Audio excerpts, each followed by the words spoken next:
नमस्कार, जय हिंद, वंदे मातरम साथियों।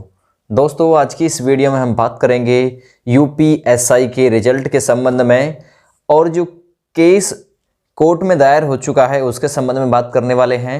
साथ ही जो लखनऊ में प्रदर्शन इस एग्ज़ाम को लेकर चल रहा है, जो 140 नंबर से ऊपर, नंबर नहीं 140 सवाल से ऊपर जिनके सवाल सही हुए हैं, उन अभ्यर्थियों की दोबारा से जांच कराने और इस भर्ती की सीबीआई जांच को लेकर जो लखनऊ में धरना चल रहा है, इसके संबंध में बात करेंगे। साथ ही इसकी कट ऑफ कहां तक रह सकती है, इसके बारे में भी बात करने वाले हैं। सबसे पहले हम जो लखनऊ में इस भर्ती को लेकर अभ्यर्थी प्रदर्शन कर रहे हैं, वो इस अभ्यर्थी को इस भर्ती को ये कह रहे हैं कि इसका जो एग्ज़ाम हुआ है उसे कैंसिल कर दिया जाए और जो एग्ज़ाम है उसे नए तरीके से अर्थात री एग्ज़ाम कराया जाए।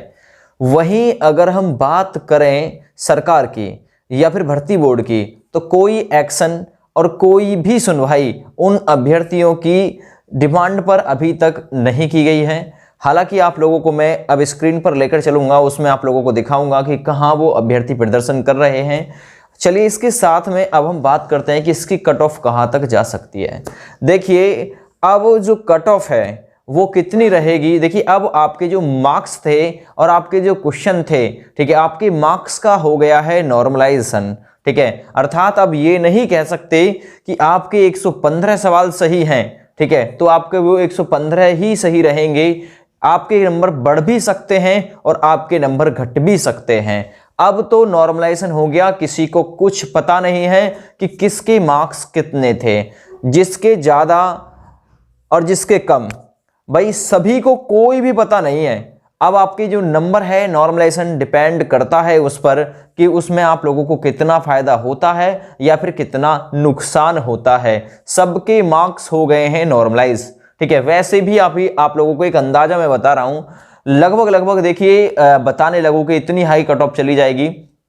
पिछली बार जो कट ऑफ गई थी, जिसने क्वालिफाई कर दिया था पिछली बार, वो आ गया था नंबर पे। जर्नल की जो कट ऑफ थी 252 के आसपास गई थी, तो अब की बार उससे कम तो रहने वाली है नहीं भैया, उससे कम तो रहने वाली है नहीं। जो आपके क्वेश्चन हैं अभी तक जो सही हुए, उनके अंदाजे से मैं बता रहा हूं, तो लगभग भाई 105 वाले का लगभग बन सकता है अगर बात बनी तो, ठीक है। 105 जिसके अभी तक सही है और उसे नॉर्मलाइजेशन में अच्छा फायदा हो जाता है, तो बिल्कुल उसके भी चांस है। ऐसी बात नहीं है कि भाई इतना ऊपर कट ऑफ इसकी चली जाएगी, और कट ऑफ आ जाने दीजिए, 2-4 दिन में पता चल जाएगा। वैसे ही लगभग जो अंदाजा मैं बता रहा हूं वो इतना ही रहने वाला है, 105 से 110 के बीच में रहने वाला है। और ईडब्ल्यूएस लगभग 103 या 102 के आसपास रहेगी, ठीक है। हो सकता है 105 तक ईडब्ल्यूएस टक्कर मारे। अगर 110 तक जर्नल गई तो 105 तक ईडब्ल्यूएस जरूर टक्कर मारेगी, और इसी बेस पर ही ओबीसी डिपेंड करती है, ठीक है। एससी का वही भाई 100 के आसपास, ठीक है, और लगभग 95 के आसपास एसटी का रह जाएगी कट ऑफ।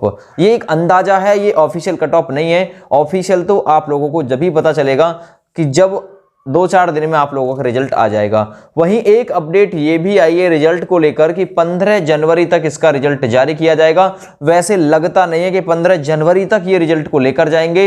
ये रिजल्ट आप लोगों का किसी भी क्षण जारी किया जा सकता है, क्योंकि रिजल्ट तैयार है। इनको क्या करना है यार, इनको कुछ नहीं करना। अब हाथों से नॉर्मलाइजेशन नहीं होता है, कंप्यूटर से होता है भैया। कंप्यूटर से रिजल्ट तैयार होता है, हाथों से कुछ नहीं होता भाई। हाथों से नॉर्मलाइजेशन करना पड़ेगा नहीं, कंप्यूटर पर क्लिक किया, नॉर्मलाइजेशन में जिसके बढ़े बढ़ गए, जिसके घटने होंगे घट गए, ठीक है। तो ये डिपेंड करता है सारा का सारा, ठीक है, अब आपके रिजल्ट के ऊपर कि कितनी जल्दी रिजल्ट आता है, और आपके नसीब के ऊपर भी डिपेंड करता है कि किस शिफ्ट को कितना फायदा होता है आपकी शिफ्ट को, या फिर नुकसान होता है। क्योंकि किसी के नंबर बढ़ेंगे भी और किसी के नंबर घटेंगे भी, ऐसा भी आप लोगों को देखने के लिए मिलेगा। अब इसके 130 क्वेश्चन सही होंगे तो उसके 130 सही नहीं है, कोई पता नहीं किसके कितने सही है, किसके कितने सही नहीं है। वो आपकी शिफ्ट के ऊपर डिपेंड करता है।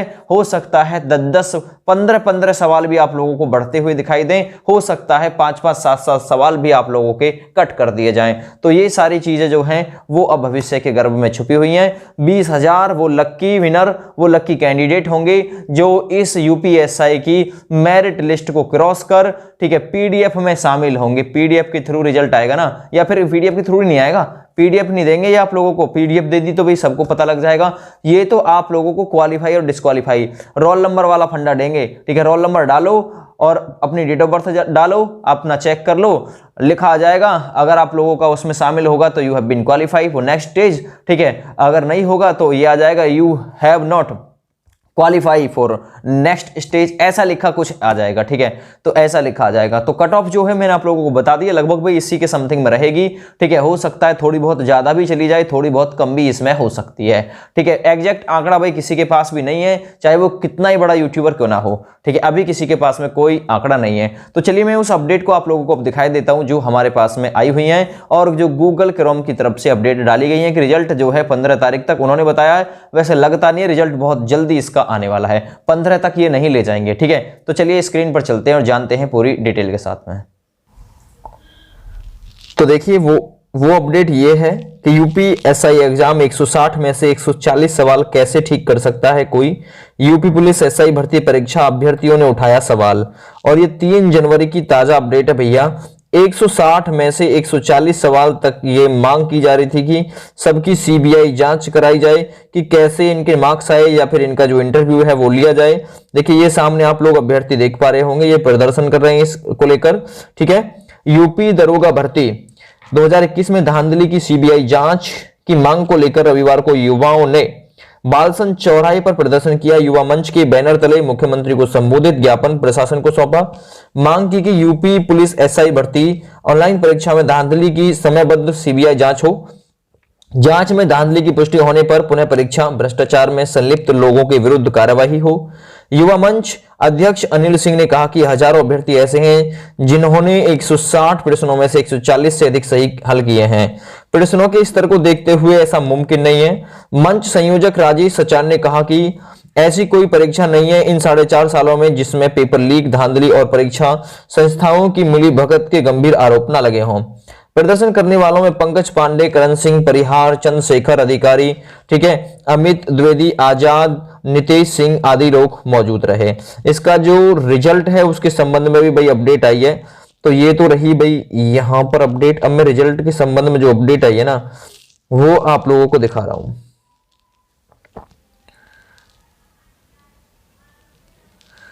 हाँ जी, चलिए रिजल्ट आप लोगों को दिखा दूं। तो 12 नवंबर को ये इसका जो एग्जाम था वो शुरू हुआ और 2 दिसंबर को खत्म हुआ। देखिए मैं चलता हूं इसके रिजल्ट के संबंध में। देखिए हाँ, ये रिजल्ट के संबंध में जो इन्फॉर्मेशन है इस डेट तक जारी किया जा सकता है रिजल्ट। 9534 पोस्ट 15 जनवरी 2022 तक इसका रिजल्ट आने की पूरी उम्मीद है। तो ये गूगल की तरफ से अपडेट जो है वो जारी की गई है। हालांकि भाई गूगल पर हम इतना विश्वास नहीं कर सकते हैं, लेकिन 15 जनवरी से पहले के लिए बोला है। मेरा विश्वास है कि अगले 2 या 3 दिन में ये रिजल्ट आप लोगों को देखने के लिए बिल्कुल मिल सकता है, जहां तक है मेरा विश्वास ये कहता है। तो ये अपडेट थी जो मैंने आप लोगों को दिखा दी है, ठीक है। चलिए भैया, तो आप लोगों ने देख लिया होगा, ये अपडेट्स मैंने सारी आप लोगों को दिखा दी है भैया। चलिए thank you, bye bye. Please video को लाइक करें, यूट्यूब चैनल को सब्सक्राइब करें ऐसे ही लेटेस्ट अपडेट पाने